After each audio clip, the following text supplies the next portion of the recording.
Imagine stepping into the vibrant world of Tudor England, where every stitch, fabric, and ornament in a woman's wardrobe told a story far beyond mere fashion. In an age defined by rigid social hierarchies, religious upheaval, and political intrigue, clothing was a powerful language, a way for women to assert identity, negotiate status, and even wield influence in a male-dominated society. From the dazzling courts of monarchs to the humble cottages of the countryside, Tudor women used dress not only to reflect their place in the world, but to shape it, weaving personal ambition, cultural shifts, and social expectations into every layer they wore. Exploring Tudor fashion is, therefore, an invitation to uncover the hidden voices and lived realities of these women, revealing how fabric and form became tools of expression, resilience, and power. Tudor England was a world where fashion was far more than a matter of aesthetics. It was a visual code, a political tool, a reflection of societal structure, and often a personal statement carefully composed within the constraints of class, gender, and religion. The garments Tudor women wore were shaped not only by thread and needle, but by the values, expectations, and limitations imposed upon them by a patriarchal society undergoing profound change. From the opulent court of Henry VIII to the muddy roads of the English countryside, women's clothing tells a vivid story about the lives they led and the roles they were expected to play. The period spanning from 1485 to 1603, the reign of the Tudor dynasty, was one of dramatic transformation. England witnessed the centralization of royal power, the rise and fall of queens, a shift from Catholicism to Protestantism, and the birth of a middle class through expanding trade and urban growth. All of these changes left their mark on how women dressed and, crucially, on what their clothing said about them. In a time when a woman's voice was often muted in official records, fashion emerged as one of the few visible means by which she could assert her identity, adapt to social mobility, and engage with the wider world. Tudor fashion followed a strict social hierarchy. The nobility and royalty were easily identifiable by their lavish materials, velvets, silks, satins, and cloth of gold, and their intricate designs, often imported or influenced by France, Italy, and Spain. At court, fashion was a performance. Women in the Queen's circle were expected to dress not just appropriately, but strategically, reflecting both their rank and their loyalty. The elaborate gowns of Anne Boleyn, for example, helped cultivate her image as a sophisticated and modern woman influenced by the French court, while Elizabeth I's dazzling wardrobe served to reinforce her authority and semi-divine status. Fashion here was not frivolous, it was deeply political. Beyond the court, gentry and merchant-class women adopted elements of elite style, adapting them to fit their economic realities.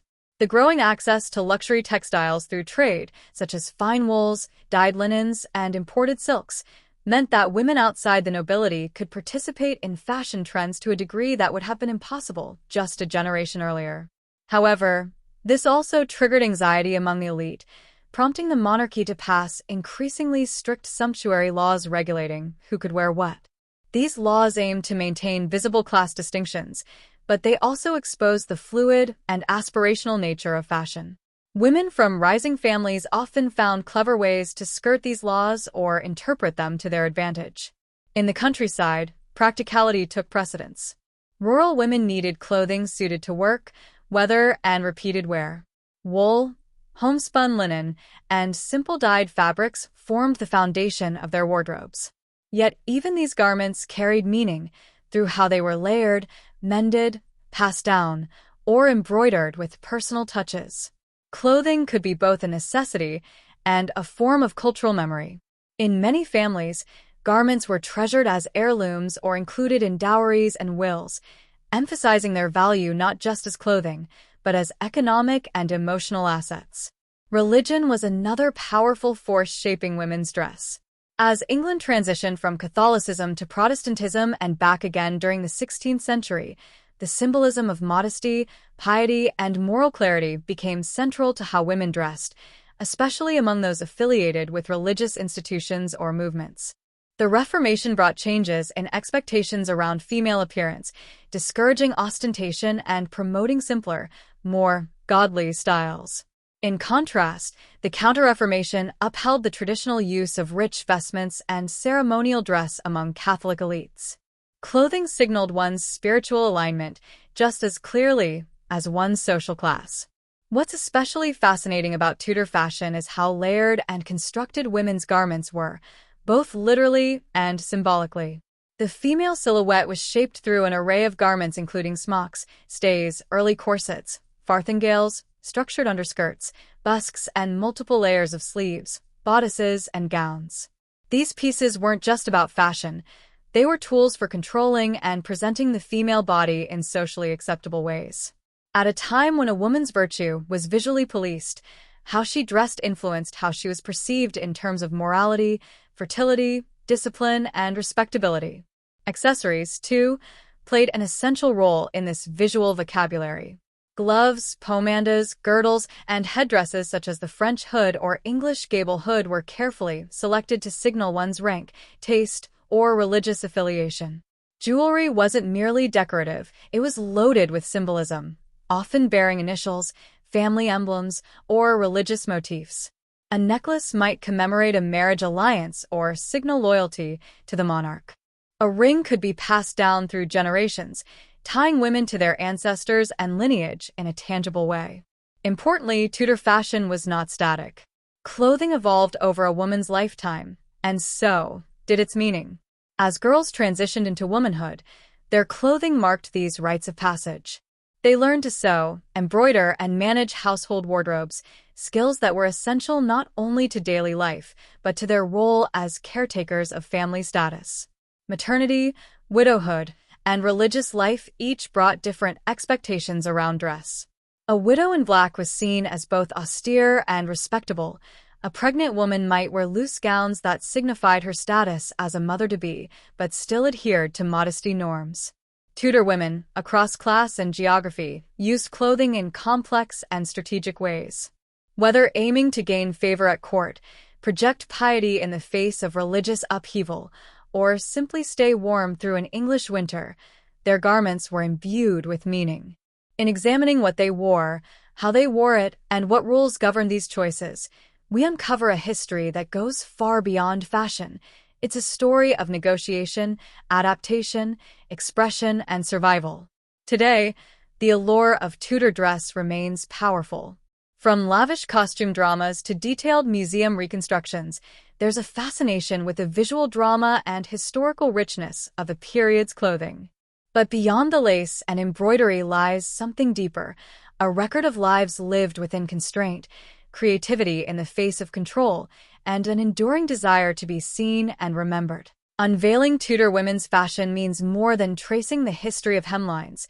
It means unraveling how clothing became a medium through which women, often silent in the historical record, made their presence known. In every pleat, stitch, and purl lies a voice waiting to be heard.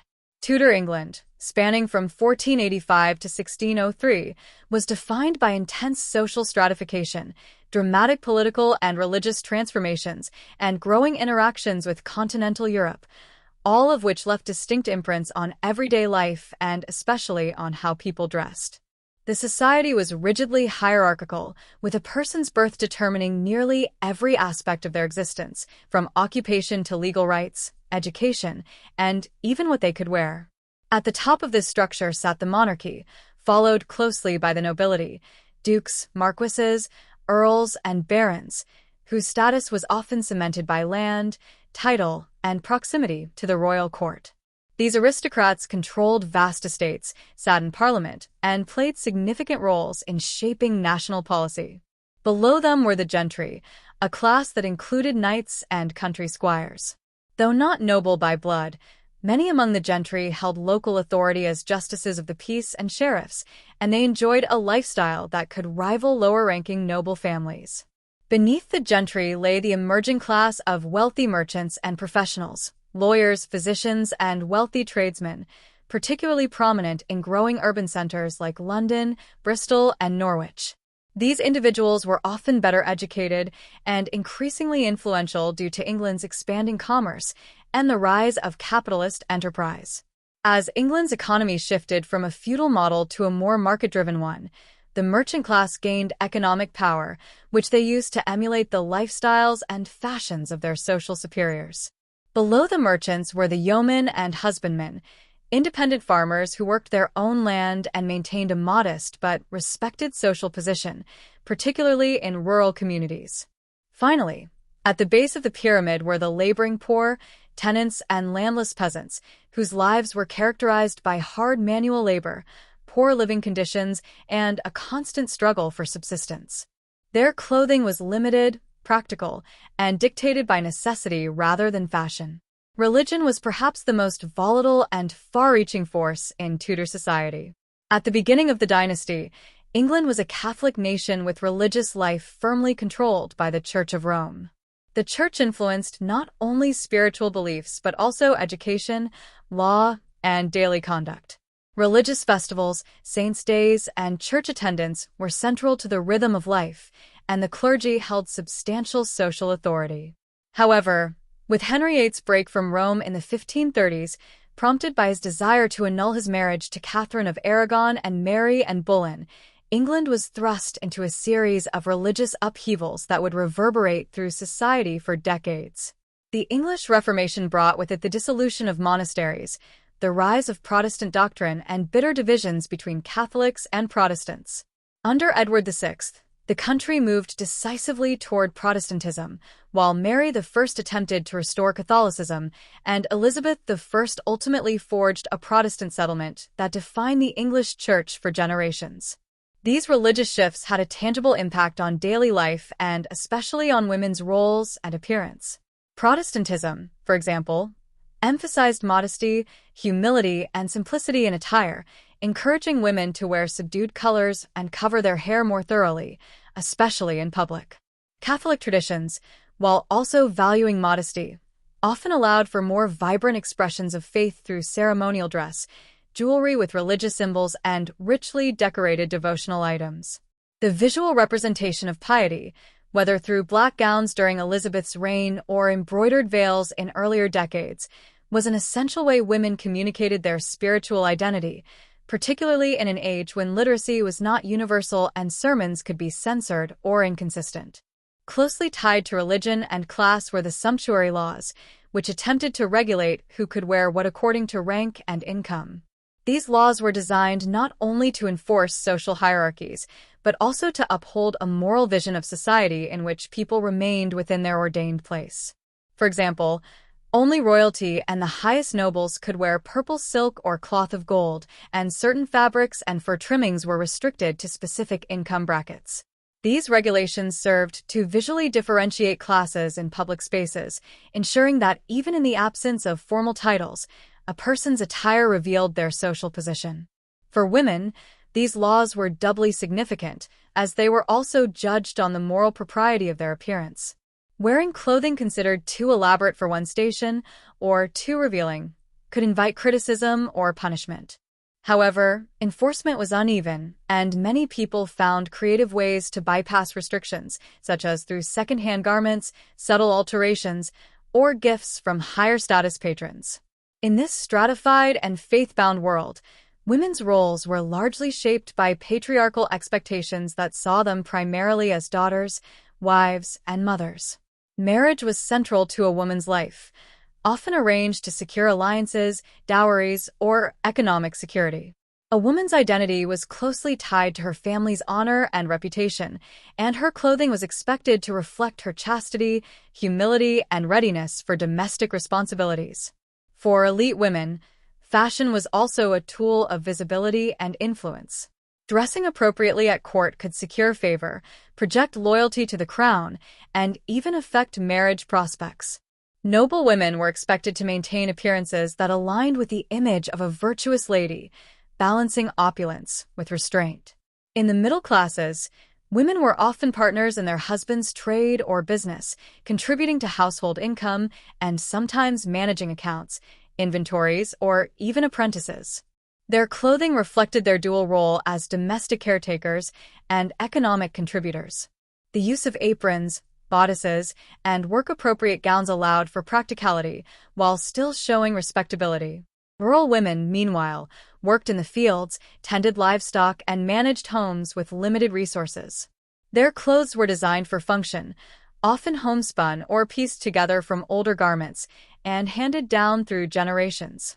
Yet, even in these humble contexts, women used clothing to express pride, faith, and social aspiration.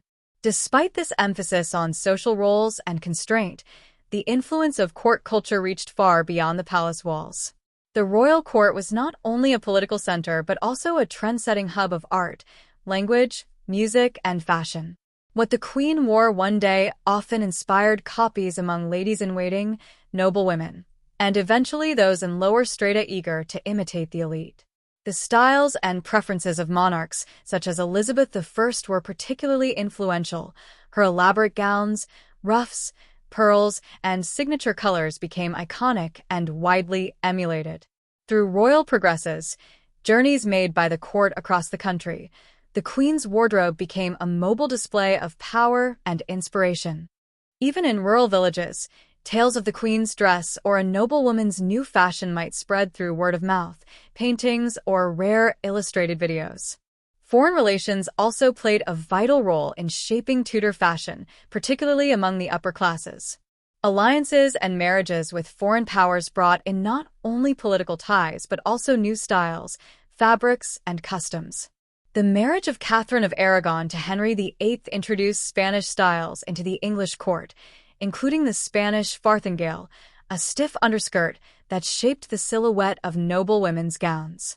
French influences, particularly during the reigns of Francis I and later Henry II of France, brought more playful and delicate touches, such as the French hood, an alternative to the rigid English gable hood. Trade with Italy and the Low Countries brought luxurious silks, lace, and innovative tailoring techniques to English markets. Additionally, diplomatic gifts often included clothing or textiles, which influenced domestic trends. The competition with the Spanish Habsburgs during Elizabeth's reign, for example, encouraged an emphasis on national fashion identity, as seen in the elaborate and distinctive wardrobe of the Queen. Fashion in Tudor England, then, was a dynamic and deeply symbolic element of life, reflecting a confluence of class, religion, gender, and international contact. It was not simply a matter of appearance, but a system of codes and values embedded in the fabric of society. From the finest silk gown at Whitehall to the coarse woolen kirtle in a Yorkshire village, clothing communicated who you were, what you believed, and where you stood in a world defined by visible and invisible boundaries. Tudor women, whether queens or peasants, dressed not only to cover themselves but to participate in a larger dialogue about power, faith, virtue, and identity. At the heart of Tudor England stood the royal court, a glittering nucleus of power, culture, and influence, where fashion was never merely a matter of vanity, but an essential tool for crafting identity, asserting legitimacy, and negotiating power. Nowhere was this more evident than in the wardrobes of the Tudor queens. These women, whether consorts or reigning monarchs, used clothing not simply to adorn themselves, but to embody authority, virtue, and dynastic continuity. Their fashion choices were not private indulgences, but public statements, carefully orchestrated to project messages about lineage, piety, fertility, political alliances, and national strength. Elizabeth of York, the first Tudor queen and consort to Henry VII, established a model for regal decorum and visual stability at the dawn of the Tudor dynasty. Her marriage symbolized the union of the warring houses of York and Lancaster, and her image was curated to emphasize peace, legitimacy, and the prosperity that the new Tudor rule promised. Her clothing reflected this agenda. Frequently depicted in luxurious but stately gowns of dark velvet and rich damasks, she embodied the sober dignity expected of a queen restoring order after the Wars of the Roses. Her attire often included fur linings and gold embroidery, symbols of nobility and affluence, but avoided excessive flamboyance. She represented a bridge between the medieval and early modern worlds, and her image offered reassurance to a fractured realm. And Bullen, by contrast, ushered in a fashion revolution. Educated at European courts, particularly the French court of Margaret of Austria and Queen Claude, she brought with her a cosmopolitan elegance that disrupted traditional English styles. Unlike her predecessor Catherine of Aragon, who favored the conservative Spanish gable hood and popularized the French hood, an arched headdress that revealed the front of the hairline and suggested a more relaxed, stylish modernity. Her gowns were slimmer, often revealing more of the neckline and shoulders, and she embraced fabrics such as satin and taffeta, along with bold colors like crimson and emerald green. Her clothing projected charisma and confidence, qualities that helped her rise from lady-in-waiting to queen. But she also used fashion to establish a distinct iconography. Most famously, she wore a gold necklace featuring the letter B suspended with pearls, a bold assertion of her identity and dynastic ambitions. This single accessory became an enduring symbol of her place in Tudor history and her desire to assert herself not just as a consort, but as a force in her own right. Jane Seymour, Anne's successor and third wife to Henry VIII, offered a striking contrast. Where Anne was seen as provocative and daring, Jane cultivated an image of modesty and obedience, qualities that were reflected in her more conservative dress. Her preference for the gable hood, long-sleeved gowns, and subdued colors was a return to a more traditional, pious femininity. This visual modesty aligned with her political role as a reconciler, someone who would restore balance to the court and legitimacy to the succession by providing the long-desired male heir. Jane's clothing did not diminish her status, but instead enhanced her appeal as a stabilizing figure. The richness of her fabrics, brocade, velvet, and cloth of silver, confirmed her queenly status, but her styling remained austere compared to her predecessor. Her fashion was political in its restraint, reminding the court and country that queenship was not about personal flair but national duty. Catherine Parr, Henry's sixth and final wife, merged the traditional and the intellectual in her sartorial choices. A highly educated woman, she was known for her piety, her writing, and her advocacy for religious reform. Her clothing reflected her dual roles as a consort and a cultural patron. She embraced rich fabrics and elaborate ornamentation, but did so with restraint. Her portraits show her wearing jewel-encrusted girdles, pearl-encrusted hoods, and robes of deep, noble colors like black and burgundy, tones that conveyed seriousness and wisdom. She also favored square necklines and structured bodices, which became popular among noble women of the period. As regent during Henry's campaigns in France and a stepmother to Elizabeth and Edward, Catherine used her wardrobe to project authority without undermining the king's dominance. Her fashion choices suggested both maternal warmth and administrative competence, an important balance for a woman navigating the treacherous waters of Tudor politics. When Elizabeth I ascended the throne in 1558, she transformed fashion into a potent tool of statecraft. Unmarried and ruling in her own right, she faced unprecedented challenges: how to assert sovereignty in a male-dominated world, how to maintain authority without a consort, and how to bind together a kingdom fractured by religious conflict. Her solution was to become a living icon, and her wardrobe was central to that project. Elizabeth developed a personal style that became unmistakable and profoundly symbolic. She embraced elaborate gowns featuring stiffened bodices, wide farthingales, and voluminous sleeves. These garments expanded her physical presence, exaggerating her silhouette to appear larger than life. Her ruffs, intricately pleated collars worn high around the neck, grew increasingly elaborate over the years, acting as a kind of halo that elevated her image from mortal ruler to near-divine figure. Pearls were another hallmark of Elizabeth's wardrobe. Long associated with purity and chastity, they were deployed en masse to reinforce the myth of the Virgin Queen. She wore them as earrings, in strands across her chest, sewn into her bodices, and even into her hair.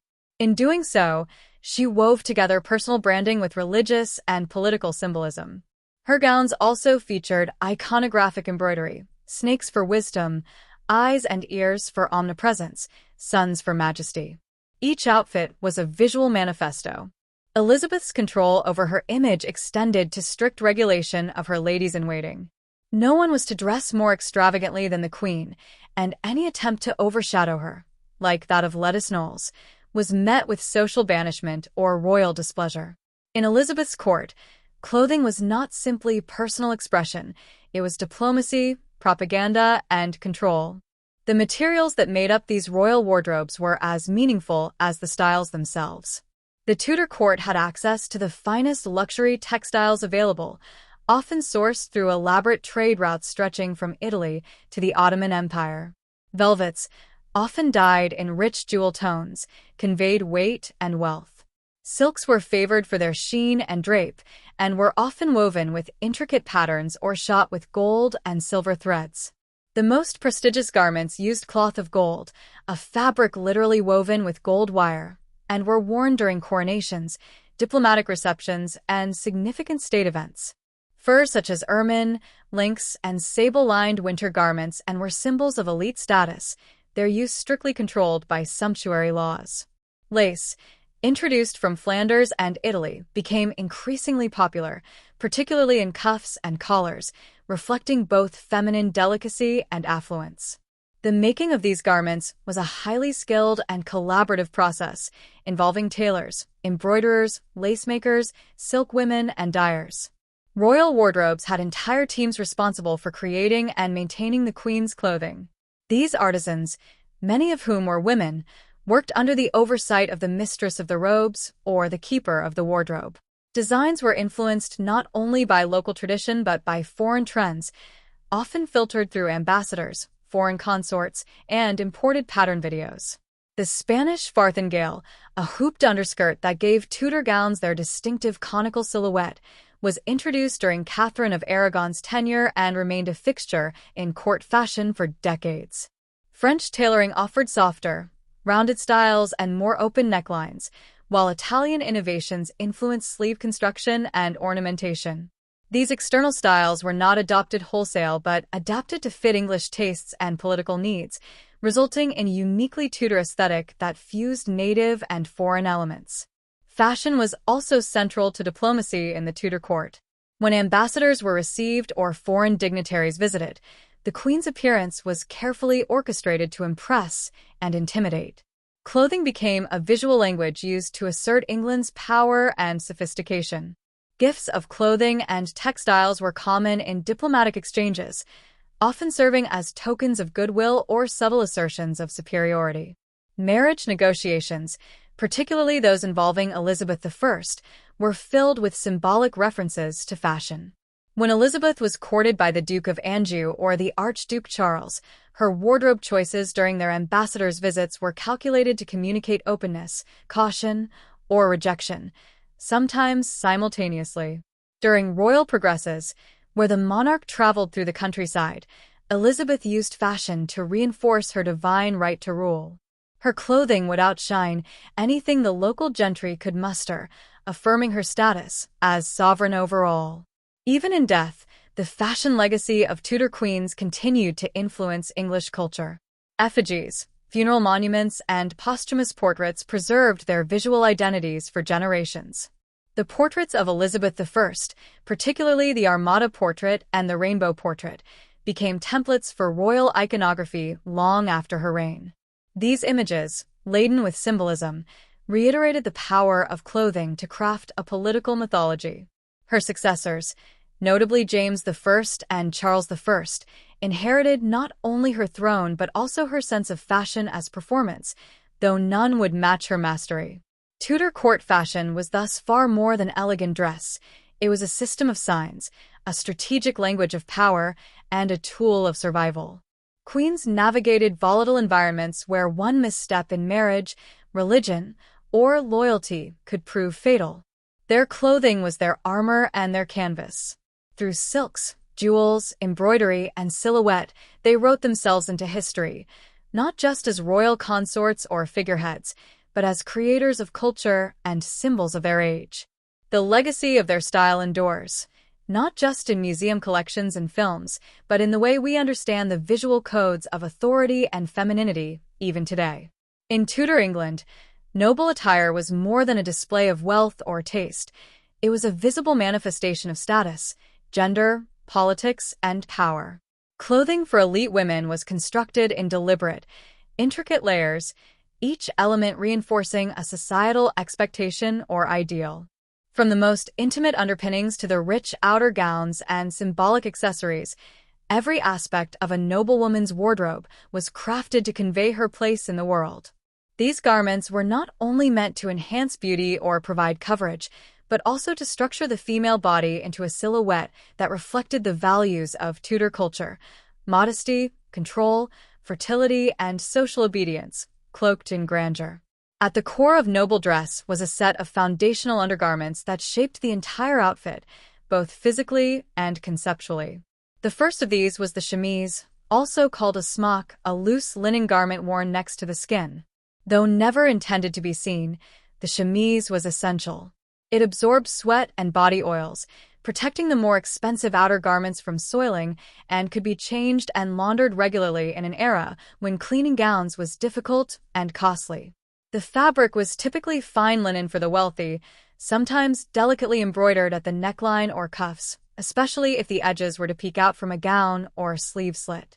The chemise created a base layer of cleanliness and decency and was often the only garment a woman might be seen in at home when privacy was assumed. Over the chemise came the stays, an early form of corsetry. These were stiffened bodices constructed with whalebone, reeds, or layers of heavy fabric like buckram, designed to mold the torso into the desirable shape of the time, a flattened bust with a long, narrow waist and uplifted posture. Unlike the Victorian corset that emphasized an hourglass shape, Tudor stays created a conical silhouette, emphasizing structure and rigidity. They also communicated discipline and restraint, qualities especially prized in elite women. The act of being laced into stays was often symbolic of a woman's submission to social norms and male authority. Some versions also included a busk, a flat piece of wood, ivory, or metal inserted into a channel down the center of the bodice, to ensure a perfectly straight posture and accentuate the vertical. To achieve the distinctive bell-shaped silhouette associated with Tudor fashion, noble women wore farthingales, a type of hooped underskirt. The Spanish farthingale, introduced into England through Catherine of Aragon, featured concentric circles of cane or wire sewn into a petticoat, creating a conical flare from waist to hem. This understructure allowed the outer gowns to fall in sculpted folds and emphasized the wearer's wealth by literally occupying space. The farthingale turned a woman's lower half into an architectural form, restricting movement and emphasizing grace and stillness, traits tied to the ideal of noble femininity. Though cumbersome, farthingales became a standard part of court attire, often accompanied by multiple petticoats to soften the lines and prevent visible ridges. The gowns worn over these foundations were the most visible expressions of status and fashion sensibility. Typically, a noblewoman would wear a kirtle, a fitted dress that served as a base gown, over which an overgrown or robe was layered. These gowns were made from luxurious fabrics such as velvet, silk, brocade, and cloth of gold. The style of the neckline, the decoration along the seams, and the type of fastening used were all carefully chosen to reflect the latest courtly preferences. One of the most distinctive features of Tudor gown construction was the bodice, which was heavily boned and fitted to the torso, sometimes open at the front to reveal an embroidered stomacher, a triangular insert that added visual interest and signaled wealth. Headwear played a critical role in noble dress and varied significantly depending on the wearer's allegiance to certain fashions or values. The two most iconic headdresses of the period were the English gable hood and the French hood. The gable hood, favored by conservative women like Catherine of Aragon and Jane Seymour, was a structured, angular headpiece resembling the gabled roofs of English architecture. It covered most of the hair, allowing little visibility of the face or neck, and projected modesty, piety, and English tradition. The French hood, on the other hand, popularized by Anne Boleyn and later favored by Elizabeth I in her youth, was a softer, rounded shape that revealed the front of the hairline and framed the face more delicately. It was often adorned with pearls, jewels, or gold thread, lending a continental flair to the English court. The choice between hoods was not only aesthetic but political, signifying cultural allegiance and sometimes religious leanings. Sleeves were another key area for expression and display. Many gowns were constructed with detachable sleeves that could be changed according to the occasion, season, or personal preference. This modular design allowed noble women to update their look without replacing an entire gown, a practical and symbolic advantage. Sleeves could be richly embroidered, slashed to reveal colorful linings beneath, or edged in fur for warmth and status. Their design was not merely decorative, it also reflected deeper meanings. Voluminous sleeves with tight cuffs were associated with wealth and leisure, as they signaled that the wearer was not required to work with her hands. Slashes and puffed linings, popular during the reign of Henry VIII, added texture and movement, while fitted sleeves became more fashionable later in Elizabeth's reign.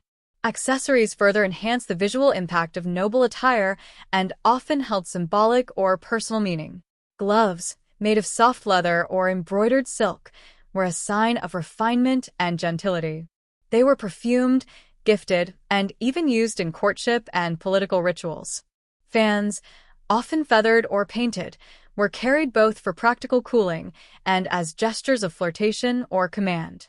Girdles, jeweled belts worn around the waist or hips, often featured religious charms or personal emblems and could also serve as practical holders for pomanders or small purses.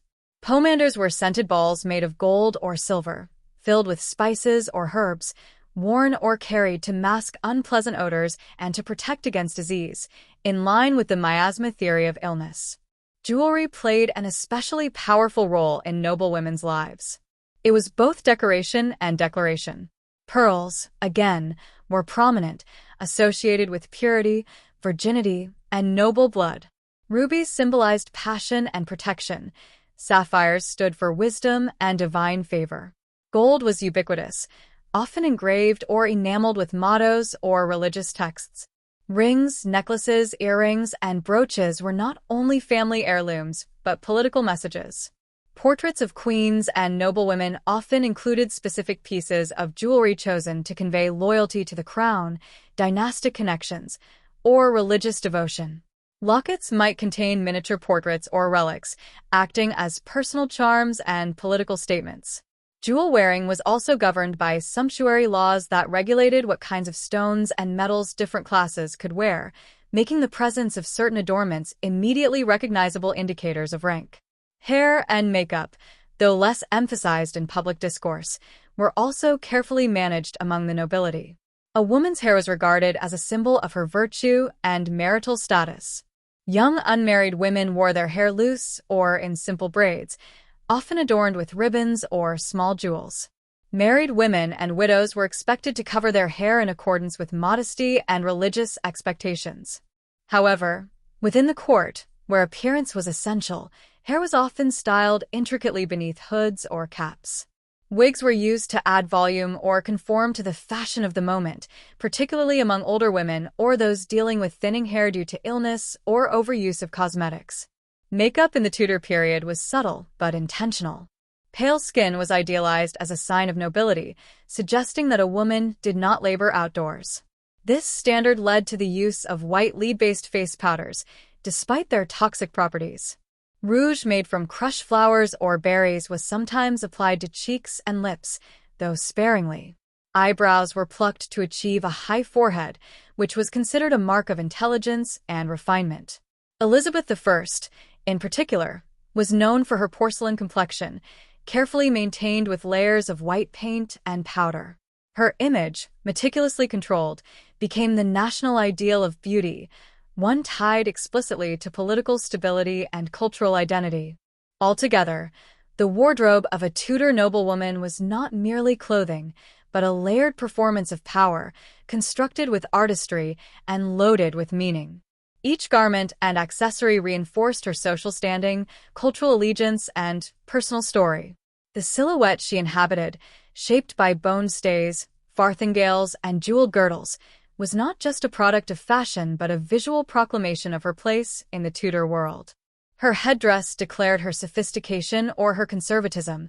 Her jewelry hinted at alliances or aspirations. Her scent, her gloves, the embroidery on her sleeves, all were read by her peers with the fluency of a courtier's eye. Dressing was a ritual of transformation, not just from private to public, but from woman to symbol. Each day, each gown, a fresh assertion of identity in a world where appearances could elevate, endanger, or define a life. During the Tudor period, fashion was not the exclusive domain of queens and ladies of the royal court. A broader transformation was taking place across the social spectrum, particularly among gentry and merchant-class women, who began to assert their identity, status, and aspirations through their clothing. As England evolved economically and politically, this emerging class of women used fashion not only as a reflection of wealth, but also as a means of social negotiation, balancing ambition, modesty, and respectability in a rapidly changing society. These women occupied a unique space, close enough to the aristocracy to imitate its customs, yet still grounded in a world that demanded practicality and adherence to community standards. The rise of the gentry and merchant classes in Tudor England was closely tied to significant shifts in agriculture, trade, and governance. As feudal structures declined and commerce expanded, wealth became increasingly detached from hereditary title. Landed gentry, those who owned estates but held no noble title, and prosperous merchants gained access to goods, influence, and education that were once reserved for the upper nobility. This newfound wealth naturally extended to material culture, including clothing. Women in these circles began to wear garments modeled after courtly fashion, though usually executed with less opulence and more practicality. The lines between noble and non-noble dress began to blur, particularly among the wives and daughters of wealthy men, who used clothing to project authority, piety, and social legitimacy. Access to luxury goods played a critical role in this sartorial evolution. Trade routes expanded during the Tudor era, particularly under Henry VIII and Elizabeth I, opening English markets to imported silks, fine linens, and decorative trims from places like Italy, Flanders, and the Ottoman Empire. Cloth merchants in cities such as London, Norwich, and Bristol accumulated significant wealth and began to cater to clients who were not of noble birth, but could afford rich materials. Patronage networks, too, allowed gentry and merchant women to acquire stylish clothing. Families with ties to court might receive cast-off garments from noble patrons, carefully altered to fit a new wearer, or purchase similar styles made by skilled tailors imitating the latest trends. Yet with increased access came a heightened awareness of boundaries. Sumptuary laws, which regulated who could wear what, were frequently updated during the Tudor period to respond to the fluidity of fashion among the classes. These laws forbade certain fabrics, colors, and embellishments to anyone below a specific rank, seeking to preserve visible distinctions between social orders. While often difficult to enforce, such legislation reflected broader anxieties about social mobility and moral order.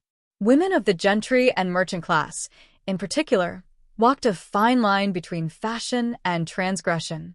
They were expected to present themselves respectably, modestly, and in accordance with their station, fashionable enough to show good taste and prosperity, but not so extravagant as to appear prideful or pretentious.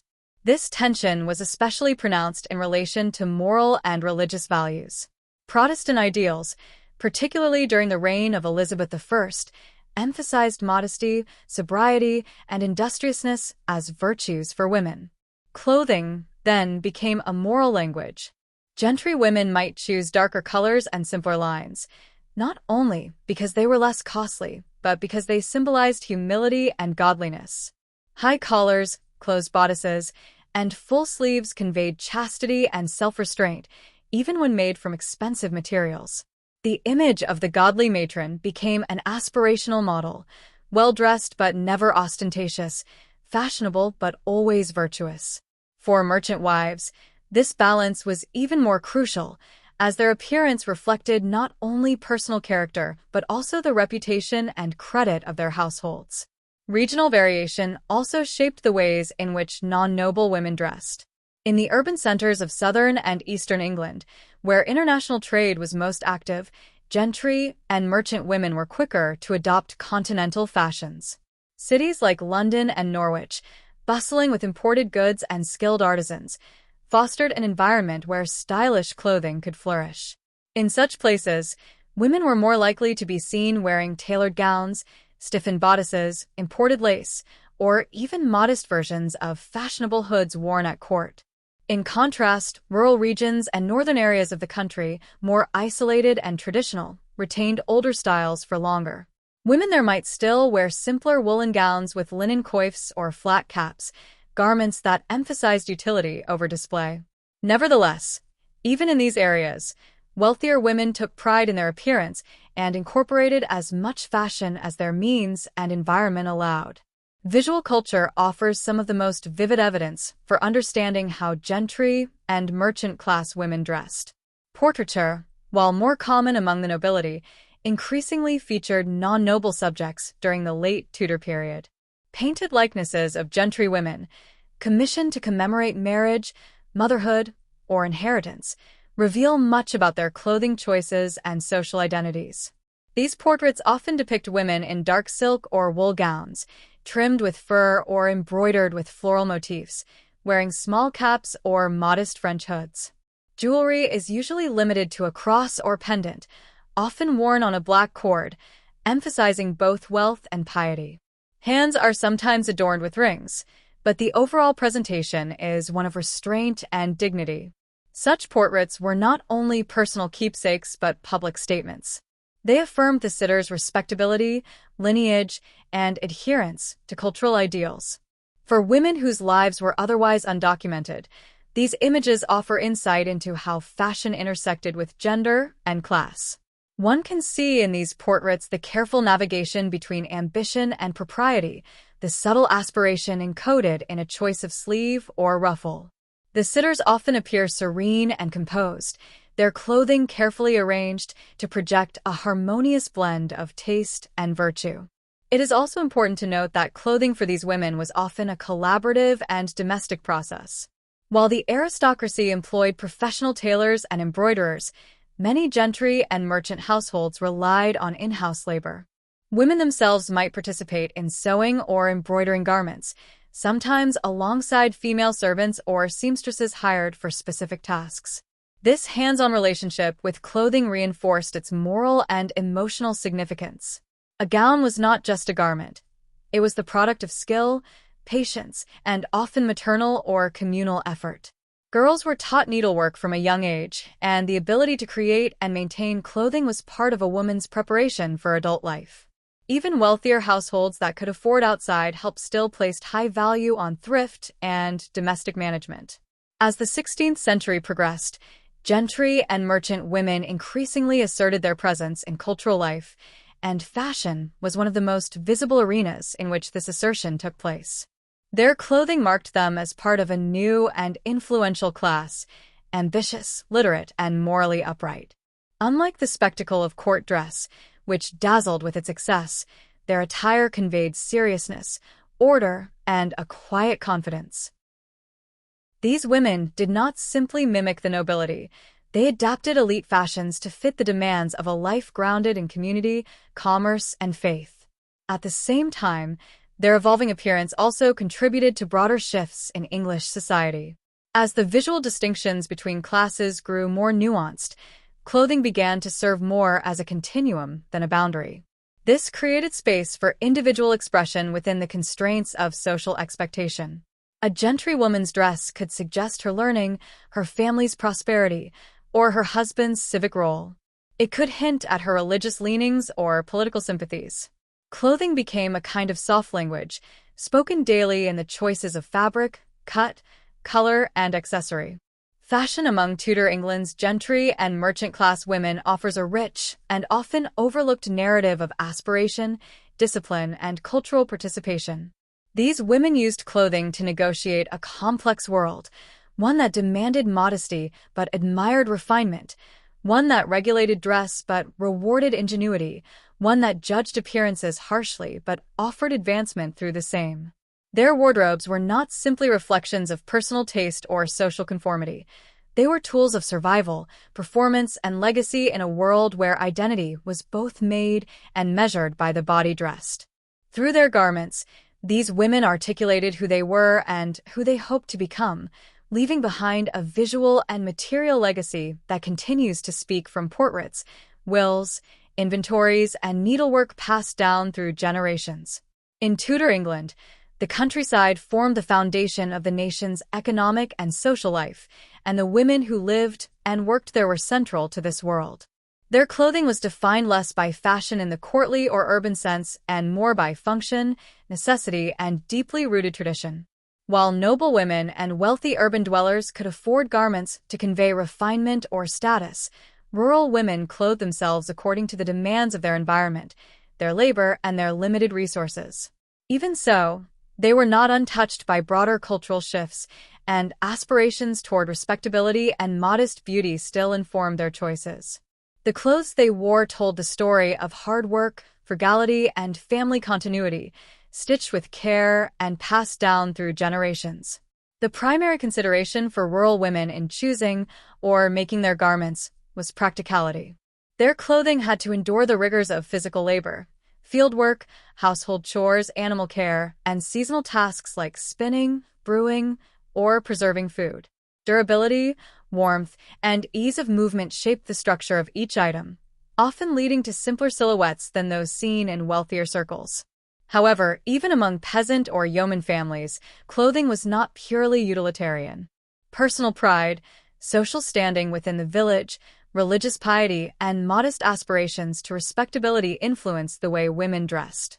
Cleanliness, careful mending, and subtle decoration could elevate a basic garment and reflect a woman's diligence and virtue, which mattered as much as any sumptuary display. The primary materials used by rural women were wool and linen, locally produced, relatively affordable, and suited to the demands of daily life. Wool, in particular, was a staple of the English countryside, forming the backbone of both domestic clothing and national exports. Homespun wool garments varied in weight and texture depending on the breed of sheep, the climate, and the purpose of the garment. Heavier woolens were reserved for cloaks and outer garments, while finer grades might be used for everyday dresses or bodices. Wool's resilience made it a natural choice for hard-wearing skirts and kirtles, as it resisted dirt and retained warmth even when damp. Linen was used primarily for undergarments and lighter garments worn next to the skin. Women wore linen smocks, long shirts that acted as both underwear and protective layers between the body and outer clothing. These smocks were generally white or off-white and were often handmade by the women themselves, passed between generations, and patched with care. Linen also featured in aprons and head coverings, which were washed more frequently due to their direct contact with the body or food. Flax cultivation, spinning, and weaving were part of the rural woman's skill set, ensuring that even the poorest homes produced the materials necessary for a functional wardrobe. Among the common garments worn by countryside women were the kirtle, the smock, the apron, and the cloak. The kirtle was a foundational dress-like garment with a fitted bodice and full skirt, worn over the smock and under an outer layer when weather required. It might be sleeveless or have detachable sleeves for different seasons. Kirtles varied in detail and finish depending on the woman's status. A farmer's wife might have one sturdy wool kirtle for everyday work and another more finely dyed or embroidered version for church or festivity. The smock, worn beneath all other clothing, was essential for hygiene and warmth. It was often constructed in simple T-shapes with minimal waste of fabric, though some women added minor embroidery around cuffs or necklines as a display of skill. The apron, tied around the waist, was an indispensable item. Used for carrying food, gathering herbs, or simply protecting the skirt beneath, aprons were typically made of coarser linen or wool, depending on the labor involved. Some were stained with dyes from plants or had pockets sewn in for small tools. They symbolized readiness for work and female domestic responsibility. Over all these layers, a woman might wear a cloak, especially in colder months. These were made from heavy wool and cut generously to allow full movement. Some were dyed in rich natural colors, deep greens, browns, or russets, using local plants or roots, giving a subtle beauty to even the most humble outerwear. Head coverings were nearly universal among rural women. Coifs, close-fitting linen caps, were worn to keep hair neat, protect it from dirt, and conform to cultural expectations of modesty. Married women, in particular, were expected to keep their hair covered. In addition to coifs, women might wear straw hats while working outdoors to shield themselves from the sun or drizzle. These pieces were often handmade at home or locally crafted by specialists.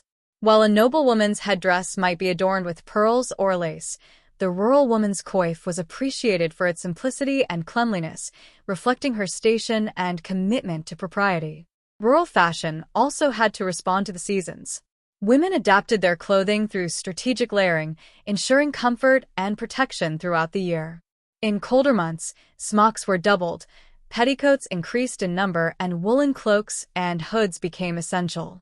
Layered sleeves, wrist warmers, and even simple leather shoes or boots were worn when the ground turned icy. Summer attire, by contrast, was lighter and less restrictive. While the base structure of a woman's outfit remained the same year-round, the materials and thickness were adjusted according to weather. This flexibility was critical for survival in a time before artificial heating or mass-manufactured clothing. Garments in rural families were not disposable but highly valued items, carefully maintained and often passed down through generations. A good wool kirtle or cloak might be worn by multiple women in a family across decades, with skilled alterations to adjust the fit or repair damage. Clothing was frequently repurposed. Worn garments could be cut down into children's clothes or quilted into blankets. This cycle of reuse transformed clothing into an asset, a form of material wealth that was both practical and symbolic. In wills and dowries, garments were listed alongside livestock and land, attesting to their enduring worth. The legacy of a well-made cloak or apron was as tangible as a piece of furniture or a parcel of farmland, connecting women across time. The connection between clothing and labor was especially clear in the countryside. Fashion reflected not only what women wore, but what they did. In households that relied on agricultural labor, dairy production, or weaving, clothing was an extension of work itself. Garments had to allow bending, lifting, spinning, and cooking. The fit and fabric of a dress might indicate the tasks a woman performed: shorter skirts for fieldwork, tightly woven wool for protection against brambles, aprons with deep pockets for midwifery or herbal medicine. While elite fashion often removed women from physical labor, rural clothing bound women directly to their productive roles. Yet these roles were not necessarily limiting. Rural women contributed economically to their households, and their clothing reflected that essential function. Gender, too, shaped the expectations and norms surrounding dress. Though both men and women dressed according to social and functional conventions, women were held to particularly high standards of modesty and decency. Clothing had to conceal the body, signify virtue, and uphold community reputation. A woman who wore too many ribbons, a skirt too short, or a cap too fine for her means might face scorn or suspicion. At the same time, appearing in clean, well-fitted clothing, even if simple, enhanced a woman's standing and opened doors to marriage, employment, or respect. This emphasis on outward appearance as a mirror of inner character meant that rural women invested considerable thought and labor into their clothes, even when resources were scarce. While fashion in the countryside lacked the opulence of court or city attire, it was no less meaningful. It reflected a world governed by work, weather, and community, where clothing was made slowly, worn proudly, and valued deeply. It was part of a woman's identity, her role in the household, and her link to the generations before and after her. These garments bore the marks of daily life: stains from the field, smoke from the hearth, the gleam of occasional Sunday polish. They told stories not of display, but of continuity, resilience, and quiet dignity. The Tudor countryside may have been far from the glamour of the palace, but its women dressed with an eye to the world they lived in, one shaped by necessity, shaped by pride, and shaped by a long tradition of female labor and care. Their clothing, though simple in design, was rich in meaning, binding them to their families, their land, and their role in the broader tapestry of Tudor life. In Tudor England, clothing was not merely a matter of personal preference or practicality. It was a highly regulated and politically charged symbol of identity, hierarchy, and control. The government took a keen interest in what people wore, codifying expectations and prohibitions in a system known as sumptuary laws. These regulations, rooted in the desire to maintain social order, sought to enforce clear distinctions between classes by limiting access to certain fabrics, colors, and styles. By defining what individuals could wear based on their income or social rank, the authorities hoped to prevent social mobility from blurring the boundaries of Tudor society. At the same time, these laws reveal the complex interplay between fashion, authority, and resistance, particularly for women, who occupied a unique and often vulnerable position within this framework. The primary goal of sumptuary legislation was to preserve the visual hierarchy of society. In a world where status was paramount, appearance became a crucial means of reinforcing social divisions. The Tudor state, concerned with the erosion of traditional structures in the face of expanding trade and a growing merchant class, issued multiple proclamations defining what different ranks of people could or could not wear. For example, laws dictated that only nobles of certain rank could wear purple, a color associated with royalty and immense expense due to the costly dyes used in its production. Similarly, the use of materials like cloth of gold, silver lace, and sable fur was restricted to those at the top of the social pyramid. These laws extended far beyond mere decoration. They outlined who could wear imported silks, who was allowed velvet or satin, and what types of embroidery or embellishment were permissible. The laws even included specifications about sleeve width, shoe height, or the adornment of caps and hoods. One proclamation might ban the wearing of certain feathered hats by those under a specific income threshold, while another would prohibit women of the yeoman class from donning velvet or gold-spun girdles. The reasoning behind these restrictions was often couched in moral terms, concerns about vanity, luxury, and the corruption of humble folk who sought to imitate their betters. Despite the apparent rigidity of these laws, their enforcement was uneven and riddled with exceptions. The reality was that many individuals, particularly those in the expanding gentry and merchant classes, found ways to navigate around or outright ignore the restrictions. In some cases, people secured royal licenses granting them permission to wear otherwise forbidden items. In others, they relied on the ambiguity of the laws themselves, which often included vague language or were updated inconsistently. Local officials tasked with enforcement, constables, bailiffs, or church wardens, might turn a blind eye to violations if the individual in question was influential or if the transgression was minor. Moreover, tailors and cloth merchants played a role in these evasions. Skilled artisans could subtly alter a garment's construction to mimic a restricted style without technically breaking the law. A velvet trim on a wool gown might give the impression of luxury without crossing into illegality. Colors could be adjusted with cheaper dyes to simulate the appearance of more expensive fabrics. Women, especially, became adept at signaling taste and status within the confines of legality.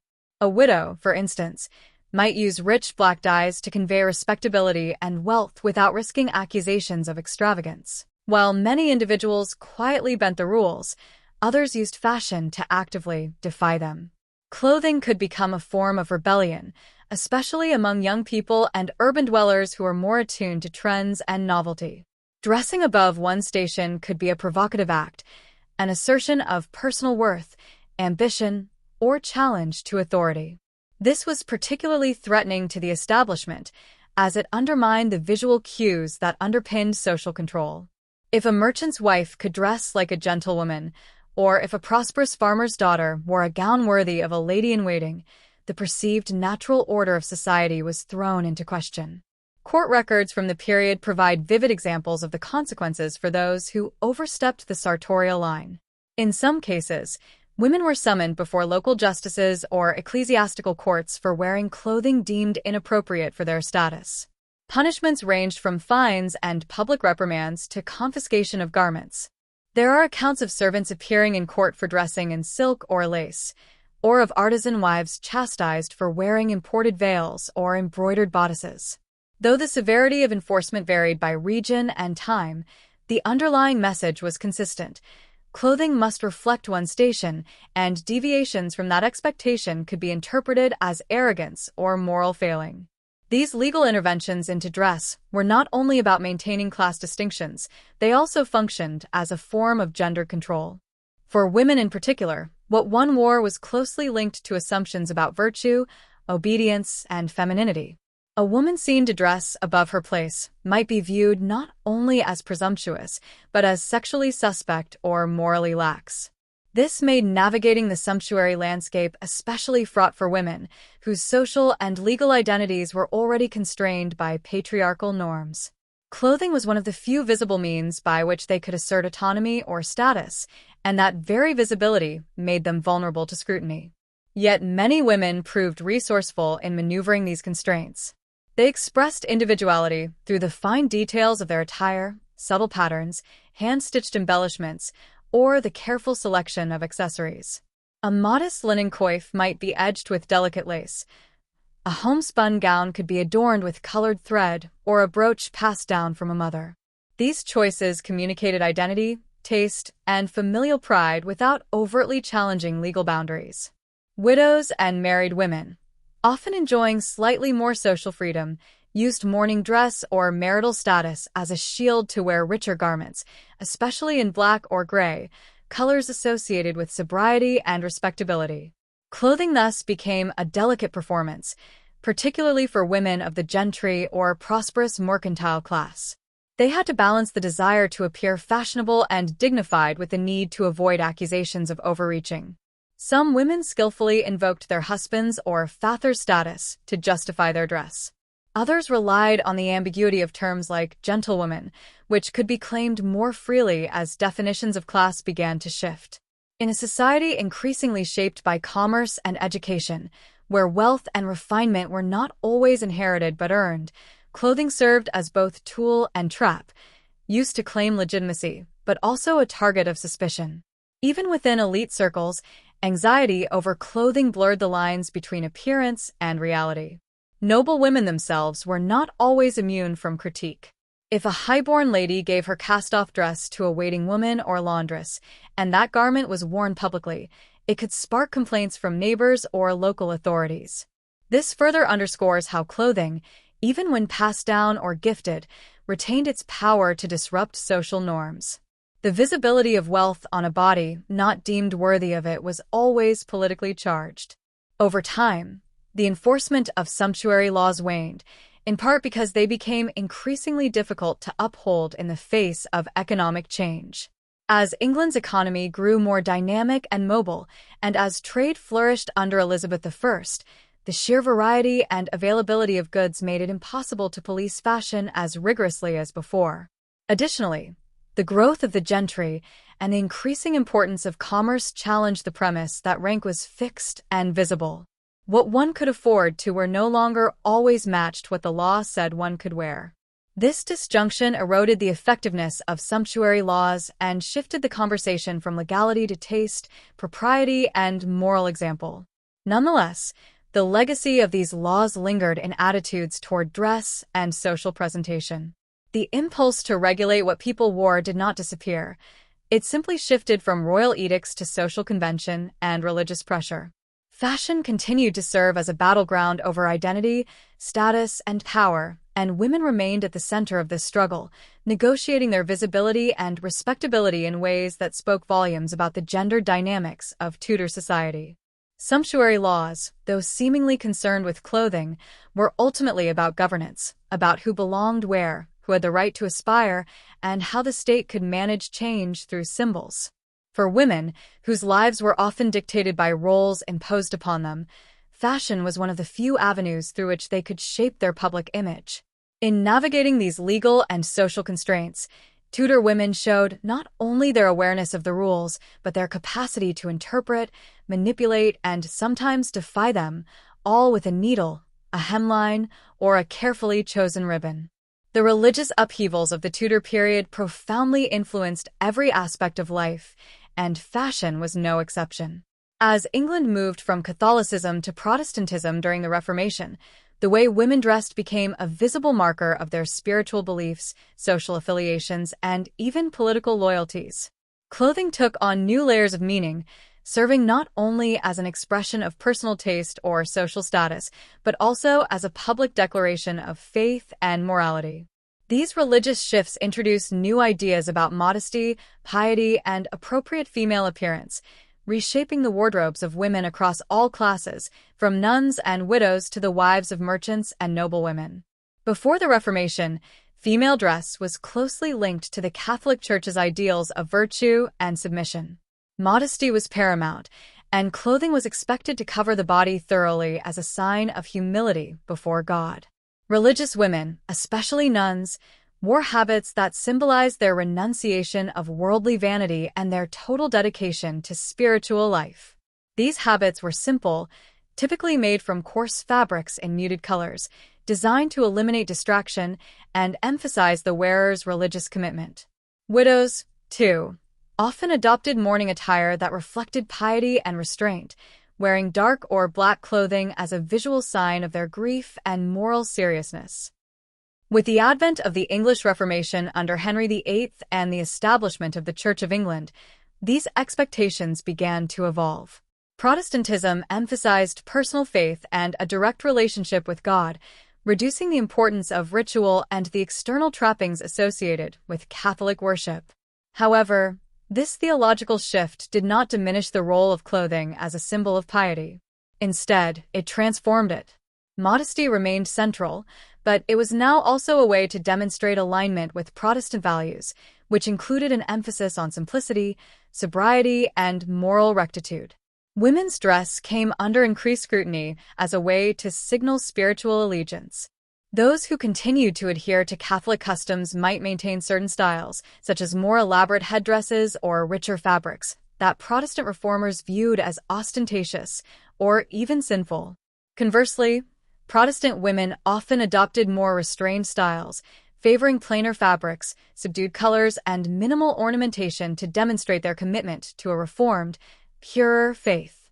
The tension between these expressions of belief could be subtle but powerful, reflecting broader religious conflicts playing out in society. The contrast between Reformation and Counter-Reformation styles was particularly striking. While Protestant England moved towards simpler, more austere dress codes, Catholic countries like Spain, Italy, and parts of France maintained or even intensified their use of luxurious fabrics and elaborate designs as a display of divine glory and ecclesiastical authority. Spanish influence, for example, introduced dark, heavy garments with stiff farthingales and high collars, emphasizing severity and control, styles that Protestant England partially adopted but often interpreted through the lens of modesty rather than grandeur. Nuns represented one of the most visible groups whose clothing reflected the religious divide. In Catholic regions, nuns continued to wear distinctive habits that conveyed their lifelong devotion and separation from secular society. In England, after the dissolution of the monasteries, many religious women were forced to abandon their traditional dress and roles. Some became widows or laywomen but carried the legacy of their former habits in the form of simpler, modest dress codes emphasizing spiritual discipline and withdrawal from worldly excess. The absence of convent life in England heightened the symbolic importance of modest, unadorned female clothing as a sign of faithfulness. Widows, too, played a key role in this religious and sartorial landscape. Black clothing became their standard, simultaneously signifying mourning and moral seriousness. Wearing black was both an expression of grief and a display of restraint consistent with Protestant ideals of modesty. At the same time, black garments were often made from fine fabrics like silk or velvet, meaning they could also indicate wealth and social standing. This duality, black as a symbol of austerity and affluence, highlighted the complexity of fashion's role in communicating identity during this period. Religious minorities, such as recusant Catholics who refused to attend Anglican services, also used clothing to express their faith and cultural identity discreetly. While outward signs had to be muted to avoid persecution, subtle choices in dress, like particular colors, accessories, or styles, could mark allegiance to the old faith. This quiet resistance through fashion added another layer to the complex relationship between appearance and belief. Throughout the Reformation, the ideal of female modesty persisted but was redefined in light of changing religious doctrines. Modesty was not only about covering the body, but about demonstrating a woman's spiritual purity and obedience to the new moral order. Dress became a form of religious expression that could align a woman with the dominant faith or signal her descent. In a society where religion was inseparable from politics and daily life, clothing was thus a powerful tool for negotiating identity, loyalty, and social standing. Women's attire during this period balanced between personal devotion, societal expectation, and the pressures of religious conformity. Even as styles changed, the underlying emphasis on modesty and piety remained constant, shaping how women presented themselves to the world and how they were perceived. Clothing became a silent but visible dialogue about faith, gender, and power, a testament to the profound ways the Reformation reshaped not only beliefs, but the very fabric of daily life. The intricate fashions of Tudor England were the result of a vast and complex network of skilled artisans, merchants, and laborers, each playing a crucial role in transforming raw materials into the elaborate garments worn by women of all classes. The clothing that defined the period, from the luxurious gowns of noble women to the practical dresses of the middle classes, depended on the expertise and labor of countless individuals working behind the scenes.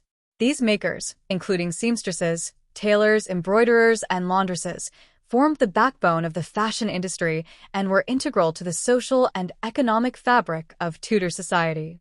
At the heart of this network were the seamstresses and tailors, whose work was highly specialized and required significant skill. Tailors, often men, were responsible for cutting and assembling garments, especially those worn by men and the upper classes. Their craft involved not only sewing but also understanding the intricate construction of complex garments such as doublets, gowns, and farthingales. The tailoring process demanded precision to achieve the desired silhouette and fit, which was crucial in an era when clothing was custom-made to an individual's measurements. Women played a vital role as seamstresses, particularly in producing and maintaining women's clothing. Seamstresses worked both independently and in collaboration with tailors, focusing on making and repairing everyday garments and undergarments, such as smocks and chemises. They were also skilled in embellishing garments with embroidery and lace, adding decorative elements that elevated the appearance of even simpler dresses. The artistry involved in hand-stitching intricate patterns or attaching delicate trimmings reflected not only technical ability, but also an aesthetic sensibility that helped shape Tudor fashion. Embroiderers were among the most highly regarded artisans, particularly those who worked with the nobility and royalty. Their craft was not simply decorative. Embroidery was a form of storytelling and symbolism, often incorporating religious motifs, heraldic emblems, and personal insignia. This embellishment transformed clothing into a statement of identity and status. The painstaking labor required for elaborate embroidery meant that these garments were costly and time-consuming to produce, highlighting the social exclusivity of richly adorned dress. Laundresses, while often overlooked, played an essential role in the life cycle of clothing. Maintaining the cleanliness and condition of garments, particularly delicate silks, velvets, and lace, was vital in an era before frequent washing was possible or desirable. Laundresses specialized in different techniques for washing and pressing fabrics, ensuring that garments retained their shape and vibrancy. Their work was particularly important for the upper classes, whose wardrobes included numerous layers and elaborate fabrics requiring careful care. For many women, the laundress was an indispensable figure, responsible for preserving the value and appearance of expensive clothing. These trades were organized and regulated through guilds, which were powerful institutions that controlled entry into the professions, maintained standards of quality, and protected the economic interests of their members. Guilds governed who could practice certain crafts, set rules for apprenticeships, and often provided social support to members. Although guilds were predominantly male-dominated, women's involvement was significant, especially in roles like seamstressing and embroidery. In some cases, widows inherited their husbands' guild memberships or operated workshops independently, demonstrating that women could be active participants in the fashion trades despite societal restrictions.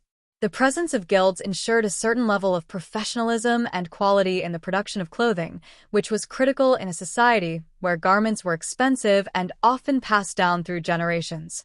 These organizations also influenced fashion trends by controlling the types of fabrics and techniques their members could employ. Guilds often collaborated with wealthy patrons, including members of the nobility and royalty, who commissioned elaborate garments that showcased the artisan's skills and affirmed their own status. The role of importers and textile merchants was equally crucial in shaping Tudor fashion. England was not self-sufficient in producing many luxury fabrics, so merchants played a vital role in sourcing materials from across Europe and beyond. London and Norwich were prominent centers for textile trade, with merchants importing silks, velvets, satins, and fine linens from Italy, France, Spain, and the Low Countries. These imported goods were essential for creating the sumptuous garments that defined elite dress and influenced broader fashion trends. Textile merchants often worked closely with tailors and seamstresses, supplying them with the raw materials needed to fulfill commissions. They also acted as intermediaries between foreign producers and English consumers, navigating complex trade networks and tariffs. The availability of imported fabrics not only broadened the palette of colors and textures available, but also introduced new styles and fashions, as merchants brought the latest continental trends to English buyers. This international dimension of Tudor fashion underscores the interconnectedness of European economies and cultures during this period. The relationship between makers and wearers was multifaceted, involving negotiation, collaboration, and sometimes tension. Wealthy clients expected garments tailored to their precise desires and status requirements, often dictating specific fabrics, colors, and embellishments. This could involve multiple fittings and adjustments, requiring tailors and seamstresses to have not only technical skill, but also diplomatic tact. Successful artisans built reputations for discretion, reliability, and craftsmanship, which helped secure ongoing patronage from influential clients. Documentation such as surviving bills, receipts, and contracts provides valuable insights into these interactions. These records reveal details about the costs of materials and labor, the duration of commissions, and the specific requests made by clients. For example, a noblewoman's wardrobe accounts might list expenditures on expensive silks, gold thread, or pearls, alongside payments to individual seamstresses or embroiderers. Contracts sometimes specify deadlines and penalties for late or unsatisfactory work, reflecting the professionalization of the trade and the high stakes involved in maintaining social appearances. These documents also shed light on the broader economic impact of the fashion industry. Payments to tailors, embroiderers, and laundresses formed an important part of household budgets, especially among the wealthy, and contributed to the livelihoods of many urban workers. The circulation of money through these trades supported related industries such as dyeing, weaving, and furriers, creating a vibrant ecosystem centered on clothing production. In addition to the formal records, personal correspondence and inventories often mention specific artisans by name, indicating the close relationships that could develop between clients and makers. Some tailors and seamstresses gained fame for their skill and style, attracting elite patronage, and even serving in royal households. This visibility highlights how craftsmanship was not anonymous, but tied to personal reputation and social networks.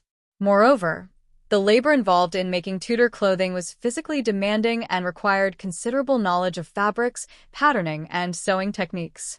The making of a single gown might involve hours or days of work, especially if it included complex construction, intricate embroidery, or multiple layers.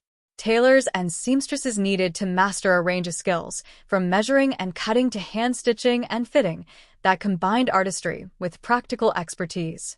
Embroiderers required patience and an eye for detail, often working under challenging conditions to meet tight deadlines. The labor of laundresses was equally skilled, demanding an understanding of how different fabrics responded to washing and how to maintain colors and textures. Their work was essential not only for hygiene but also for the longevity of garments, especially costly items that could be worn repeatedly over many years. Laundresses often worked seasonally or in domestic households, highlighting the diversity of roles women occupied within the fashion economy. Together, these makers and merchants formed a dynamic network that was fundamental to the operation of Tudor fashion. Their work reflected and reinforced social hierarchies, as clothing was both a marker of identity and a commodity. The artisan skills and the merchants' networks enabled women of Tudor England to participate in a fashion culture that ranged from courtly opulence to modest practicality, linking the wearer to broader economic and cultural currents. The creation of Tudor women's clothing was a collaborative and multi-layered process involving a wide range of skilled laborers and merchants.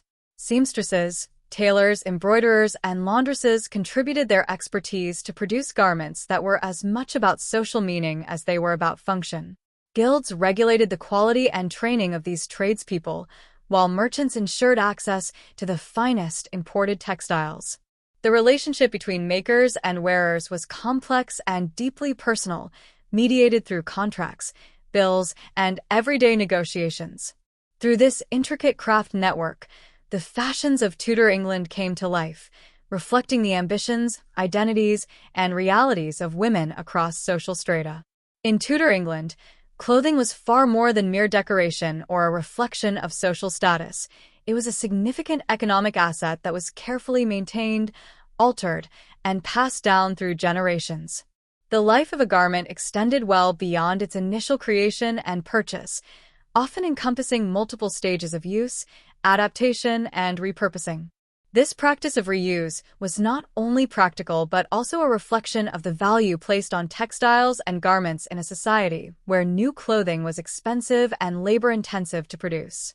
The longevity of Tudor clothing was a necessity dictated by economic realities and social customs. Unlike modern fast fashion, garments in this period were made from costly materials such as wool, silk, velvet, and fine linens, often embellished with embroidery, jewels, and intricate trimmings. Because acquiring such clothing required considerable resources and time, people, especially women, treated garments as valuable possessions that deserved care and preservation. This meant that clothing was frequently mended to extend its wearability, a task often undertaken within households by skilled family members or domestic servants. Alteration was a common practice, allowing garments to be adapted to changing fashions, seasons, or the changing sizes of their wearers, particularly children who quickly outgrew their clothes.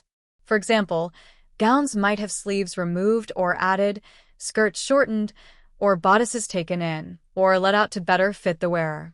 This adaptability made clothing a dynamic resource rather than a static luxury, enabling owners to keep their wardrobes current and functional over many years. Tailors and seamstresses played essential roles in these modifications, applying their expertise to breathe new life into older garments. Recycling garments into entirely new items was another way that Tudor people maximized the value of their clothing. Worn or damaged fabrics were often cut and resewn to create different articles of clothing or household textiles such as pillow covers, lining for other garments, or even rags for cleaning. This approach not only minimized waste, but also reflected a culture of resourcefulness and thrift, particularly among the lower classes, where economic necessity demanded careful stewardship of all possessions. Dowries and bequests were important channels through which clothing passed from one generation to the next, solidifying the garment's role as a form of family wealth and inheritance. For women, the clothing included in their dowries often represented a significant portion of their marital portion, showcasing their family status and providing the new household with valuable resources. These garments were usually carefully selected for their quality and beauty, intended to impress and to serve as usable assets in the new home. Similarly, wills and probate inventories frequently list clothing items, highlighting their economic and sentimental value. Such documents reveal that clothing could be explicitly bequeathed to children, siblings, or servants, further emphasizing its status as an inheritable good.